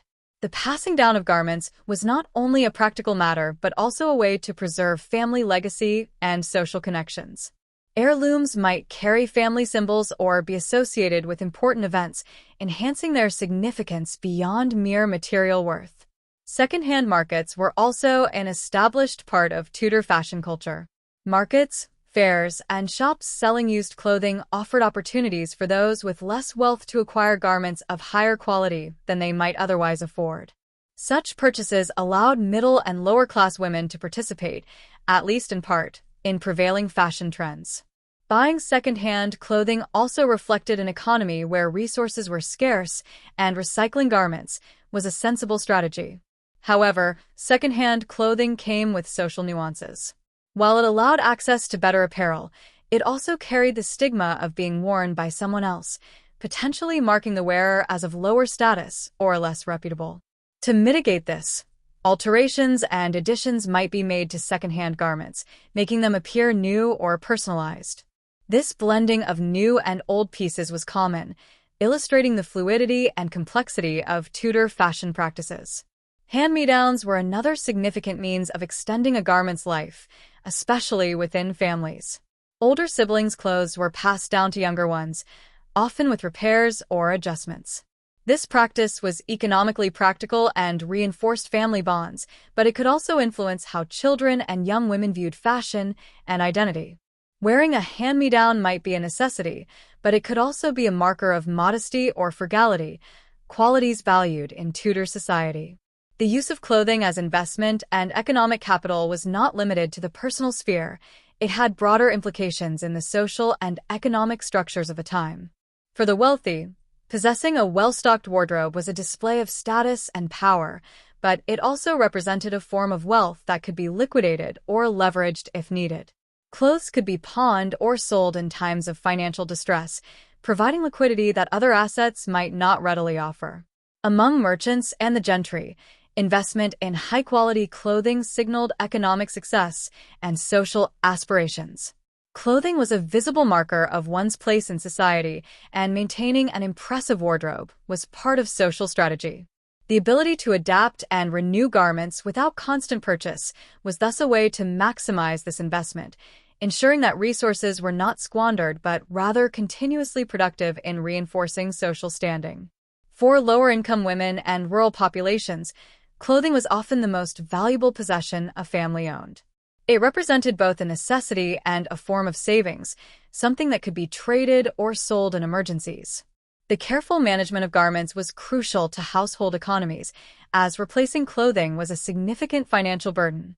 This economic dimension shaped not only how garments were treated, but also how fashion choices were made, with practicality often outweighing the desire for novelty. The life of a garment in Tudor England was multifaceted and extended far beyond its initial creation. From purchase to repurposing, clothing was a durable, adaptable, and valuable asset embedded in social, economic, and familial networks. Through careful maintenance, alteration, and recycling, garments retained their usefulness and significance, serving as markers of identity, status, and faithfulness to social norms. Dowries and bequests ensured that clothing could carry forward family wealth and legacy, while second-hand markets and hand-me-downs allowed fashion to permeate different social strata. Ultimately, Tudor clothing functioned not only as apparel but also as a form of economic capital, reflecting the resourcefulness and complexities of life in this transformative period. The way Tudor women's fashion interacted with the female body was complex and deeply intertwined with cultural ideals, health beliefs, and social expectations. Clothing was not just worn for appearance, but played an active role in shaping and controlling the body, influencing posture, mobility, and the very physical form of the wearer. The use of stays, girdles, and padding in women's dress exemplified the desire to mold the body to contemporary standards of beauty and propriety, reflecting broader societal values around femininity and status. Stays were a central component of Tudor women's wardrobes, serving as early forms of corsetry designed to shape the torso. Constructed from materials such as whalebone, wood, or metal, stays were stiffened garments that compressed the waist and supported the bust. By tightening the waist and lifting the chest, stays created the hourglass silhouette prized during the period, which emphasized a small waist in contrast to full hips and a rounded bust. The rigidity of stays also affected posture, encouraging women to hold themselves upright and poised, which was interpreted as a sign of refinement and discipline. Girdles and other supportive garments complemented stays, often providing additional control over the abdomen and hips. Padding was sometimes used to enhance curves or to balance proportions, for example, padding the hips to create a fuller lower body or the shoulders for a more commanding silhouette. These devices demonstrated a deliberate manipulation of the body's natural shape to conform to aesthetic ideals, with the underlying goal of projecting a controlled and polished image. The impact of fashion on bodily health and comfort was significant. While stays and girdles created the desired silhouette, they could also restrict breathing and movement, posing challenges to women's physical well-being. Some women wore stays so tightly that they caused discomfort or even fainting, reflecting the sometimes extreme lengths taken to achieve fashionable shapes. Nonetheless, these garments were widely accepted and even expected, highlighting the tension between health and appearance in Tudor dress culture. Clothing also responded to the physiological realities of women's lives, including pregnancy and menstruation. Maternity clothing in Tudor England was designed to accommodate the changes in a woman's body during pregnancy, with looser gowns and adjustable stays allowing for comfort and practicality. The visibility of pregnancy was often carefully managed, balancing modesty with social expectations. While pregnancy was a natural and common part of women's lives, its display in public or formal settings was typically subdued, and clothing played a role in this regulation. Menstruation, though less frequently discussed in contemporary records, influenced clothing choices related to hygiene and discretion. Women likely wore specific undergarments, such as smocks and shifts, that could be easily washed or replaced to maintain cleanliness. Hygiene was a concern in an era without modern sanitation, and managing bodily functions discreetly was part of the broader social code of propriety. The ideals of female beauty during the Tudor period were closely linked to body shape and skin appearance. A full bust, narrow waist, and smooth, pale skin were highly desired attributes, and clothing was designed to emphasize these traits. Pale skin, in particular, was a marker of nobility and leisure, symbolizing a life sheltered from the sun and outdoor labor. Women often used cosmetics and clothing choices, such as high collars or veils, to protect their complexion and reinforce this ideal. Fashion's influence extended to posture and movement, with clothing often dictating how a woman could carry herself. The heaviness and volume of gowns, combined with the rigidity of stays and structured farthingales, restricted ease of movement. Women had to learn to walk gracefully and sit with poise, often undergoing training in courtly manners and deportment. This physical discipline was not only about aesthetics, but also about demonstrating self-control, social rank, and adherence to cultural norms. The experience of children and adolescents in Tudor society was shaped by their clothing, which marked stages of growth and socialization. From infancy through to womanhood, clothing functioned as a visual indicator of age, status, and the wearer's readiness to assume adult roles. Children's garments were practical, yet often miniature versions of adult fashions, allowing early familiarization with societal expectations regarding appearance. Infant clothing consisted primarily of swaddling bands and simple gowns, designed for comfort and ease of changing. As children grew, their clothing became more elaborate, reflecting the family's social standing and aspirations. Boys and girls wore gowns or tunics until they reached an age when their gender-specific attire became more pronounced. This transitional phase was significant in signaling the move toward adult identity and responsibilities. For girls, dressing was intimately connected with their education and domestic skills. From a young age, girls were trained in needlework, embroidery, and other textile arts considered essential for managing a household and creating clothing. These skills were not only practical, but also a form of cultural transmission, reinforcing ideals of femininity and virtue. Mastery of embroidery and sewing was often linked with a girl's marriageability and future role as a wife. The transition from childhood to adulthood was marked by changes in clothing that reflected the wearer's new social status. This rite of passage often involved adopting the styles worn by adult women, including stays and more structured gowns. The shift in fashion signaled the girl's readiness to enter society as a woman, capable of managing her own household and participating in social rituals. This moment was pivotal, as clothing became a tool for negotiating identity and expectations. Miniature versions of adult fashion worn by children served to acculturate them to the visual language of status and gender. These garments often mimicked the styles, fabrics, and adornments of their elders, instilling awareness of hierarchy and propriety. Dressing children in such attire also communicated family wealth and values to the broader community. Overall, the The relationship between fashion and the female body in Tudor England was deeply intertwined with cultural ideals, health considerations, and social roles. Clothing was used to shape and control the body, reinforce beauty standards, and regulate physical comportment.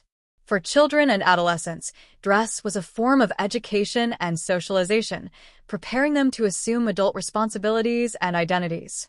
Through these practices, Tudor fashion served as a powerful medium for expressing and enforcing the values and structures of the society. Tudor fashion is often remembered through the striking images of some of the period's most iconic women, whose styles not only defined their own reigns or social positions, but also left lasting impressions on history and culture. These figures were not merely passive wearers of clothing, but active participants in the creation and propagation of fashion trends that resonated far beyond their lifetimes. The ways in which these women used fashion to craft identity, assert power, or communicate political and cultural messages reveal the deeper significance of dress in Tudor society. One of the most influential Tudor fashion icons was Anne Boleyn.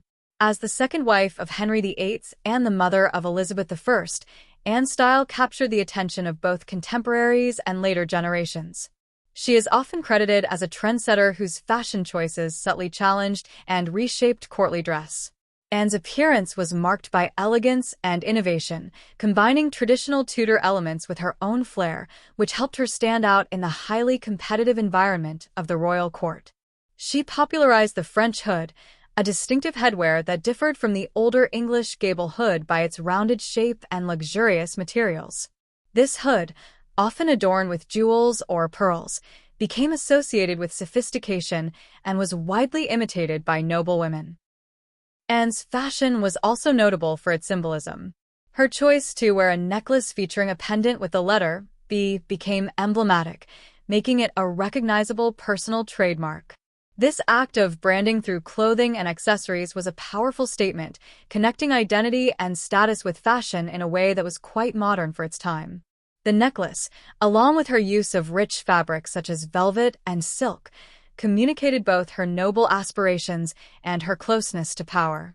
Anne's style, therefore, was not just about beauty, but about carefully managing public perception, asserting her position as queen, and influencing the broader culture of fashion. Following Anne Boleyn's legacy was Elizabeth I, arguably the most famous Tudor monarch and an unparalleled figure in the history of fashion. Elizabeth's wardrobe was legendary, featuring extravagant gowns, intricate embroidery, and an abundance of jewels.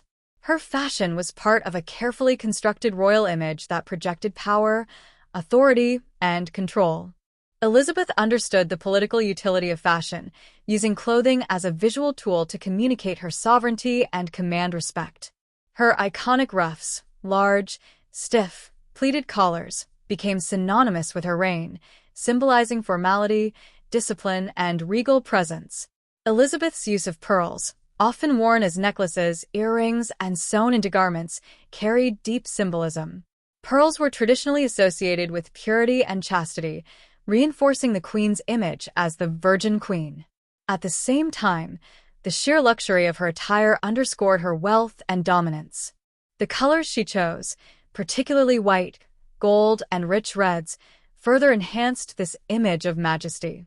Her clothing was designed to dazzle and intimidate, reflecting a monarch who was both a ruler and a living symbol of the state. Beyond Elizabeth, Mary Tudor's influence on Tudor fashion represents a fascinating intersection of culture and politics.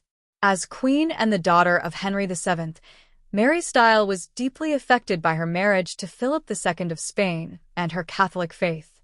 The Spanish court was known for its austere yet sumptuous fashion, which Mary adopted and adapted to the English context. Dark colors, heavy fabrics, and elaborate embroidery characterized her dress, reflecting the serious tone of her reign and the influence of the Counter-Reformation.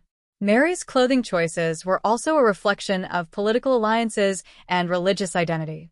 Her adoption of Spanish styles symbolized the union between England and Spain, as well as her commitment to restoring Catholicism. The influence of Spanish fashion introduced new elements to English dress, such as the farthingale, a stiffened hoop skirt that gave volume and structure to women's gowns. This innovation became a hallmark of the period, blending practicality with the grandeur expected of a queen. Mary's legacy in fashion highlights how clothing was intertwined with international relations and religious expression, making her style a symbol of her reign's complexities. Other notable figures who shaped Tudor fashion include Bess of Hardwicke and Lady Jane Grey. Bess of Hardwicke was a prominent noblewoman known for her wealth, ambition, and distinctive style. She commissioned portraits that showcased her elaborate gowns, often featuring rich fabrics, intricate patterns, and abundant jewelry. Her fashion was a statement of social ascent and personal power, demonstrating how clothing could be used to negotiate status in a male-dominated society. Bess's influence extended beyond her own time, as her portraits became visual records of Tudor fashion and inspired later trends. Lady Jane Grey, though her life was tragically short, also left a mark on Tudor fashion history. Known as the 9 Days Queen, Jane was often depicted in modest yet refined clothing that reflected her youth, piety, and noble lineage. Her dress exemplified the ideals of modesty and virtue prized by many Protestant reformers, which contrasted with the more opulent styles of queens like Elizabeth I or Mary Tudor. Jane's fashion legacy serves as a reminder that clothing could also communicate religious and moral values, adding another layer to its social significance. The enduring impact of Tudor fashion icons extends well beyond their lifetimes, permeating literature, art, and modern media. Tudor clothing has been romanticized and reimagined in countless historical novels, films, and television series, contributing to the popular image of the period. These portrayals often emphasize the drama, opulence, and symbolism of Tudor dress, reinforcing the cultural fascination with this era. While modern interpretations sometimes take creative liberties, they also reflect the continuing resonance of Tudor fashion as a symbol of power, intrigue, and identity. In literature, Tudor fashion is frequently used to set the scene and deepen character development. Writers often describe the detailed garments of queens and noble women to highlight their status, personality, or emotional state. For example, the sumptuous gowns of Elizabeth I can symbolize her strength and control, while the simpler attire of other characters might denote innocence or vulnerability. This literary use of fashion underscores its role as a language of social and personal meaning. Film and television adaptations have played a significant role in popularizing Tudor fashion iconography. Productions such as The Tudors, Elizabeth, and various adaptations of historical novels bring the elaborate costumes of the period to life, shaping public perceptions of Tudor style. Costume designers draw upon historical research to recreate the textures, colors, and silhouettes of the time, while also adapting them for dramatic effect. These visual representations contribute to a wider understanding of how fashion functioned in Tudor society, making the period's clothing accessible and engaging to contemporary audiences. The legacy of Tudor fashion icons is therefore multifaceted. On one level, they were pioneers and exemplars of style whose choices influenced the dress of their contemporaries and shaped the direction of English fashion. On another level, their clothing served as powerful tools for constructing and communicating identity, whether royal authority, religious affiliation, or personal ambition. Finally, their impact continues to resonate through cultural memory, literature, and media, ensuring that Tudor fashion remains a vibrant and evocative symbol of a dynamic historical era. Through the stories of Anne Boleyn, Elizabeth I, Mary Tudor, Bess of Hardwicke, and Lady Jane Grey, we see how fashion was inseparable from the social, political, and cultural currents of Tudor England. Their styles not only reflected their individual personalities and circumstances, but also responded to broader shifts in power, religion, and international relations. The study of their clothing offers a window into the values and tensions of their times, revealing how fashion functioned as a language of power and identity. This legacy, preserved in portraits, writings, and modern portrayals, continues to captivate imaginations and shape the way we understand the Tudor period today. The fascination with Tudor fashion continues well into the present day, captivating historians, enthusiasts, designers, and the general public alike. Efforts to reconstruct the clothing of the Tudor era are not only academic exercises, but also vibrant activities within historical reenactment and living history communities. These groups seek to bring the past to life by creating and wearing garments modeled on authentic Tudor designs, aiming to provide immersive experiences that deepen understanding of the period's culture and daily life. Historical reenactors and living history practitioners dedicate significant time and skill to researching Tudor fashion, sourcing materials, and crafting garments that reflect the styles, techniques, and social contexts of the 16th century. These communities often organize events such as fairs, educational workshops, and performances where participants don Tudor clothing, demonstrating everything from courtly dress to rural attire. Their work bridges the gap between scholarship and tangible experience, offering valuable insights into how Tudor clothing was constructed, worn, and functioned in everyday life. Museums play a crucial role in preserving and interpreting Tudor fashion. Collections of surviving garments, textiles, accessories, and portraits provide primary sources for understanding the materials, craftsmanship, and aesthetic details of the period. Although few original Tudor garments have survived due to the fragile nature of fabrics and the practical reuse of clothing over centuries, the items that do remain are invaluable for researchers and curators. These rare pieces offer direct evidence of textile quality, sewing techniques, and stylistic preferences, helping to ground reconstructions in historical reality. Exhibitions showcasing Tudor dress often include detailed descriptions, historical context, and visual aids such as portraits or written records. They allow visitors to appreciate the richness and complexity of Tudor fashion, from the opulence of royal attire to the practicality of rural garments. Museums also collaborate with historians and costume experts to create accurate replicas for display or educational use, further enriching public engagement with the period. However, reconstructing Tudor fashion presents numerous challenges related to authenticity and interpretation. One major obstacle is the limited survival of actual garments, which means much of what is known relies on secondary sources like portraits, written inventories, sumptuary laws, and literary references. Portraits, while invaluable, are often idealized and symbolic rather than strictly documentary, necessitating careful analysis to distinguish artistic convention from reality. The interpretation of sumptuary laws and written descriptions also requires caution. These documents provide rules and guidelines for dress, but can be ambiguous, open to regional variation, and subject to individual negotiation. Fashion was dynamic, influenced by trade, cultural exchange, and personal taste, making it difficult to establish a single, authentic, version of any given style. Another challenge lies in the materials and techniques themselves. Some fabrics and dyes used in the Tudor period are no longer produced, or modern equivalents differ significantly in appearance and texture. Recreating the exact hand-sewing methods, tailoring, and embellishments can be painstaking, requiring specialized knowledge and craftsmanship.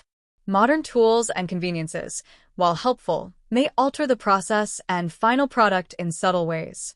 Despite these challenges, the influence of Tudor styles on modern fashion is evident and enduring. Designers and fashion historians have drawn inspiration from the period's distinctive silhouettes, rich textures, and intricate detailing.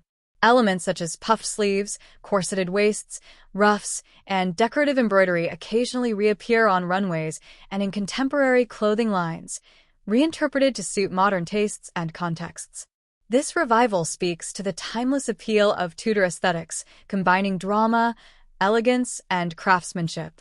Fashion designers often cite the Tudor era as a source of creativity, blending historical motifs with current trends to produce garments that evoke the grandeur and complexity of the 16th century while remaining wearable and relevant. For those interested in further study, a wealth of resources is available. Scholarly videos and academic articles provide detailed analyses of Tudor dress, exploring social, political, and cultural dimensions. Archives and digital collections offer access to inventories, portraits, and contemporary writings, allowing for deeper investigation into specific garments or fashion practices. Online forums and communities dedicated to historical costume provide spaces for enthusiasts and experts to share knowledge, advice, and support for reconstruction projects.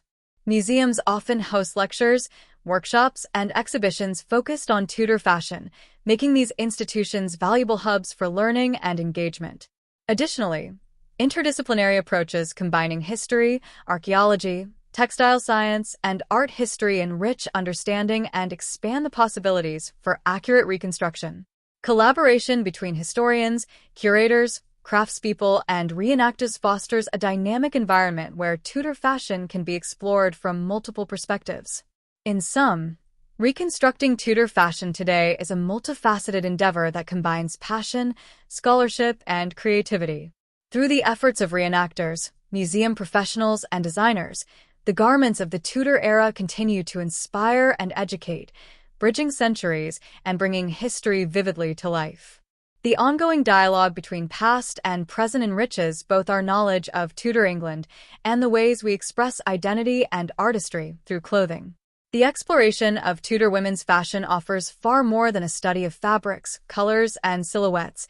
It provides a vivid window into the lives, identities, and social dynamics of women in Tudor England.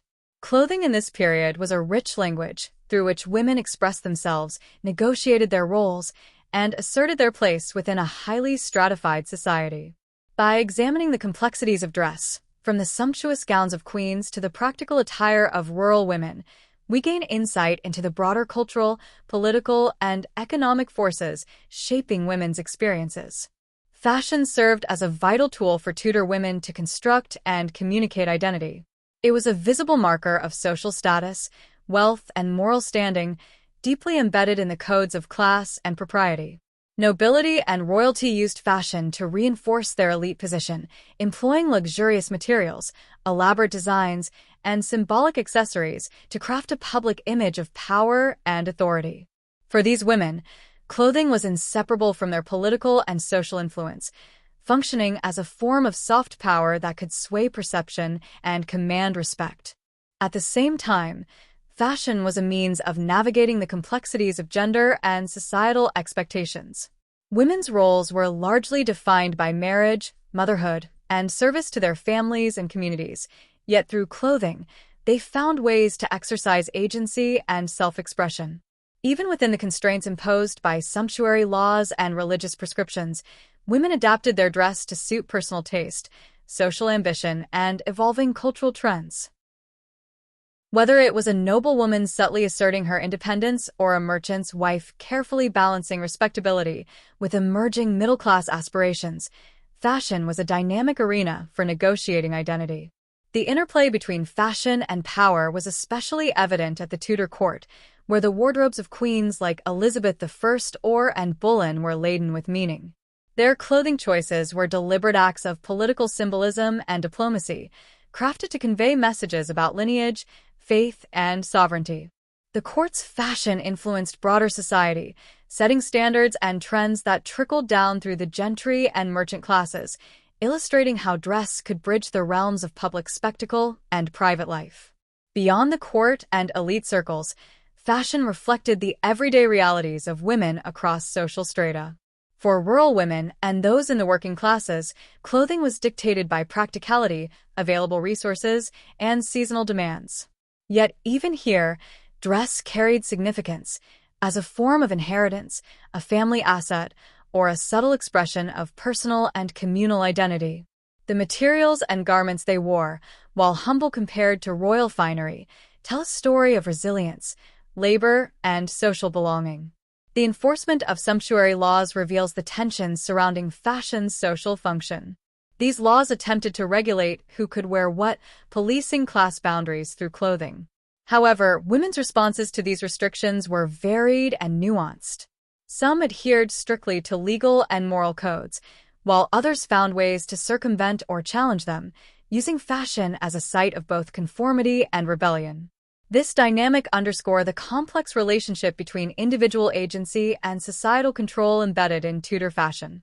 Religious changes, particularly the Reformation, also left a significant imprint on women's dress, highlighting how faith and appearance were intertwined. Shifts in spiritual outlook influenced ideals of modesty, piety, and propriety, affecting how women presented themselves in both public and private spheres.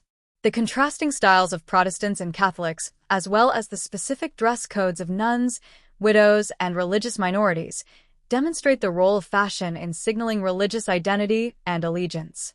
Moreover, the life cycle of clothing, from purchase and use to repurposing and inheritance, reveals the economic and cultural value placed on garments. Tudor women, especially in wealthier households, viewed clothing as an investment and a symbol of familial continuity. Hand-me-downs and second-hand markets reflect a practical approach to fashion, where garments were valued for their material worth as well as their social significance. The shaping of the female body through clothing also reflects Tudor ideals of beauty and femininity. The use of stays, girdles, and padding was aimed at achieving an idealized silhouette that projected health, virtue, and social standing. Women's clothing influenced their posture and movement, reinforcing notions of grace and discipline expected in elite circles. Children and adolescents were dressed as miniature adults, marking their transition into womanhood and social responsibility through clothing that educated them in gender norms and class distinctions. The enduring fascination with Tudor fashion today attests to its powerful symbolism and aesthetic appeal. Modern reconstructions, reenactments, museum exhibitions, and popular media continue to draw on the rich visual and cultural legacy of Tudor dress. This ongoing interest not only celebrates the artistry and craftsmanship of the period, but also invites contemporary audiences to engage with the social histories and lived experiences of Tudor women. Ultimately, the study of Tudor women's fashion allows these women a form of voice and visibility that traditional historical records often deny them. Clothing becomes a kind of text through which women communicated their identities, aspirations, and resistances. In an era when women's agency was circumscribed, fashion offered a subtle but potent means of participation in social and political life. It highlights how women shaped their own narratives and left tangible marks on history through the garments they wore. Tudor fashion is far more than a historical curiosity or aesthetic phenomenon.